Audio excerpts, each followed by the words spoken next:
Hello everyone. तो इस video में हम केमिकल काइनेटिक्स का एक्सरसाइज का क्वेश्चन 7, 8 और 9 को डिस्कस करेंगे। 7 क्या है? What is the effect of temperature on the rate constant of A reaction, यानी कि टेम्परेचर का क्या इफेक्ट होगा एक रिएक्शन का रेट कांस्टेंट के ऊपर। How can this effect of temperature on rate constant be represented quantitatively, और हम इसको कैसे रिप्रेजेंट कर सकते हैं। तो हमने ये क्वेश्चन को पहले भी डिस्कस कर चुका है इन टेक्स्ट क्वेश्चन 3.7 में। तो मैं इसको एक बार आपको रिवाइज करवा देता हूँ। तो देखिए क्या बोला गया था यहाँ पर। सेम ही कॉन्सेप्ट है।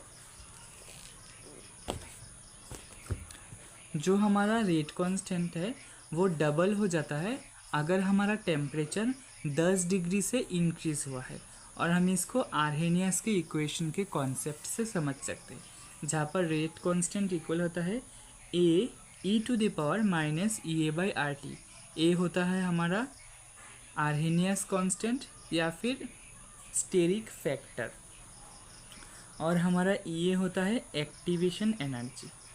ठीक है। और इसका ग्राफिकल रिप्रेजेंटेशन इतना इम्पॉर्टेंट नहीं है, वो आपका इंटीग्रेटेड रेट लॉ में ही पूछा जाता है। ठीक है। तो यही था 7th नंबर क्वेश्चन में। तो हम देख लेते हैं 8 नंबर क्वेश्चन। 8 नंबर क्वेश्चन में क्या पूछा गया है? In a pseudo first order reaction in water the following results were obtain.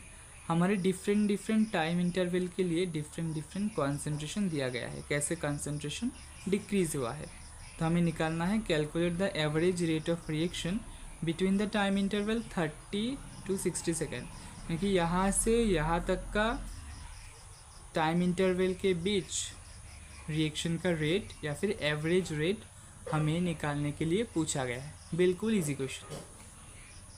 तो देख लेते हैं। 30 से 60 सेकेंड के बीच हमारा कॉन्सेंट्रेशन चेंज हुआ है 0.31 से 0.17, और टाइम कितना चेंज हुआ है 30 सेकेंड। 30 से 60 30। तो हम सबसे पहले लिखेंगे एवरेज रेट ऑफ रिएक्शन। ये है आपका 8 नंबर 3.8। तो हम लिख लेते हैं average rate of reaction. Okay. Average rate of the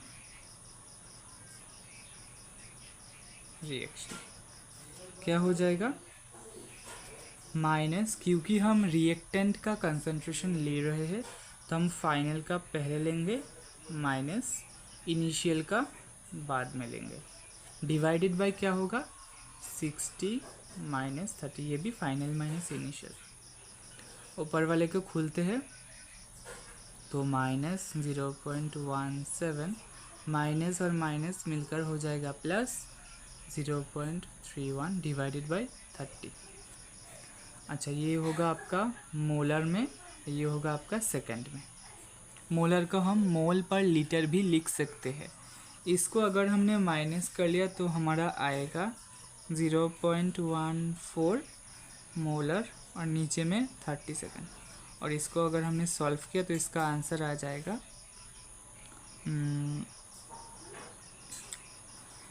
0.00467 और आगे पॉइंट। हम इसको ऐसे कर लेते हैं, एक ज़ीरो ज़्यादा बैठ गया। हाँ, हम इसको ऐसे लिख सकते हैं 4.67 इंटू पॉइंट को हमने 1 2 3 प्लेस बाद में प्लेस किया तो 10⁻³ मोल पर लीटर पर सेकंड। ओके, क्लियर है? बिल्कुल इजी सा क्वेश्चन था। तो अब हम देख लेते हैं 9th वाला क्वेश्चन। क्वेश्चन नंबर 9 देखते हैं। A reaction is first order in A and second order in B, यानी कि एक रिएक्शन का रेट दो रिएक्टेंट के ऊपर डिपेंड कर रहा है। एक है हमारा ए, दूसरा है हमारा बी, और ए के रेस्पेक्ट में रिएक्शन का ऑर्डर है फर्स्ट ऑर्डर यानी कि 1, एंड बी के रेस्पेक्ट में है आपका सेकेंड ऑर्डर यानी कि 2। तो हमारे पास है questions, write the differential rate equation लिखने के लिए बोला गया है। सेकंड है, how is the rate affected on increasing the concentration of B 3 times. अगर हमने बी का कंसंट्रेशन 3 गुना कर दिया तो रिएक्शन का रेट कैसे चेंज होगा।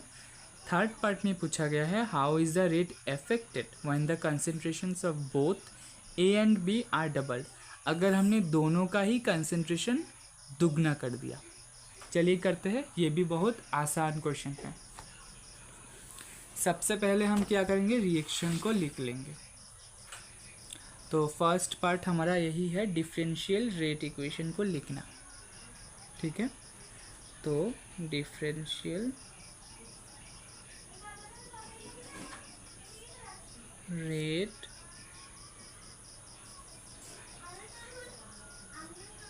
इक्वेशन क्या हो जाएगा, आर इक्वल्स टू के। ए के रेस्पेक्ट में फर्स्ट ऑर्डर है तो 1 पावर हो जाएगा, और बी के रेस्पेक्ट में सेकेंड ऑर्डर है तो पावर 2 हो जाएगा। तो सेकेंड पार्ट में हमें पूछा गया है कि क्या होगा अगर बी का कंसंट्रेशन हमने ट्रिपल कर दिया। तो इसको मान लेते हैं हम R1। तो सेकेंड हम लिख सकते हैं when B becomes 3B, therefore new rate आएगा R2। इसको हम लिख सकते हैं K का वैल्यू सेम रहेगा, हम B की जगह पर 3B लिखेंगे और इसका स्क्वायर। A का कंसंट्रेशन सेम रहेगा, 3 का स्क्वायर 9 हो जाएगा, इनटू B का स्क्वायर हम ऐसे ही लिख सकते हैं। अब देखो ये वाला टर्म को हम R1 लिख सकते हैं क्योंकि ये R1 के बराबर है, तो बचेगा 9, तो 9 R1। तो R2 किसका मल्टीपल है, 9 का, यानी कि हमारा नया रेट कितना टाइम्स इंक्रीज होगा, 9 टाइम्स। देयरफॉर हम लिखेंगे rate increases by 9 times. Third part भी कर लेते हैं। थर्ड पार्ट में हमें पूछा गया था कि क्या होगा अगर ए और बी दोनों का ही कंसंट्रेशन हमने डबल कर दिया। तो हम लिखेंगे व्हेन ए क्या हो जाएगा 2A और बी क्या हो जाएगा 2B। सेम तरीके से करेंगे। देयरफॉर R3 लेते थे के, ए की जगह हम लिखेंगे 2A पावर 1, बी की जगह 2B पावर 2।